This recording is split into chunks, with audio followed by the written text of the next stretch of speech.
Magluto naman tayo ng merienda.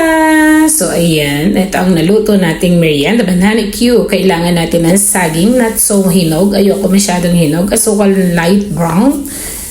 Star margarine. Yan yung ipantutwist natin. Tapos, ayan yung in-slice nating saging. So, ayan, piniprito na natin yung in-slice nating saging. Ayan. Kaya ayoko yung masyadong hinog. Gusto ko lang siya yung ganito. Para mas medyo makunat-kunat kainin. So, ayan. Kaya hindi ko masyadong bet yung hinog. Pero masarap ang hinog. Hindi ka na masyadong mag-sugar. Kung ano lang, kanya-kanya po tayong gusto. Kung gusto nyo ng sobrang hinog. Kung ako naman gusto ko yung ganitong hinog lang. So, ayan. Yung medyo matigas-tigas pa yung balat. Masarap po kasi siyang iprito. Gusto ko din siyang inilalaga pag ganun yung texture. So, ito yung twist. Lagyan natin ng star margarine. Yung ating konting oil, ayan. Hihintayin lang natin malusaw yan. Then, lalagyan natin siya ng pulang asukal. Yung medium po ang yan gamit namin. Para di rin naman masyadong sunog. Yan. Tapos, hihintayin lang natin mag-combine yung dalawang ingredients.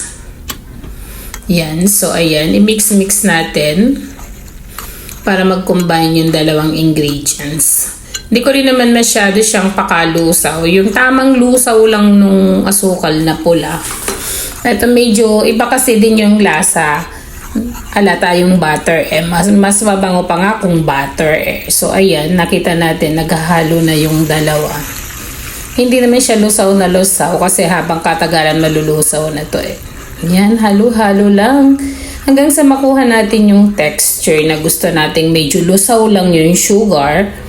Ayan, nakita nyo. Then, pag lusaw na yung sugar na ganyan, ihulog na natin yung ating napritong asukal. Ayan.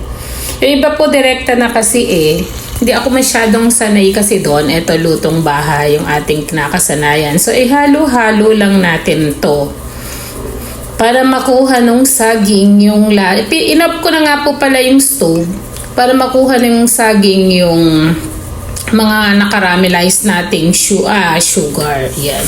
Makuha ng ating saging. Yan. Yung caramelized na sugar. Ayan. Ayan. Tapos partneran mo to ng pwede naman ding water, tea, or soft drinks. Sa inyo naman po kung anong gusto nyo. Ito ang ating merienda for today. Ayan. Diba? Ang ganda ng saging. Hindi siya nalulusak pag ginanito mong hiwa. Yan, ito na ang ating finished product, ang ating kamote Q with a twist. Thank you po sa panonood ng aking video. God bless po and thank you so much.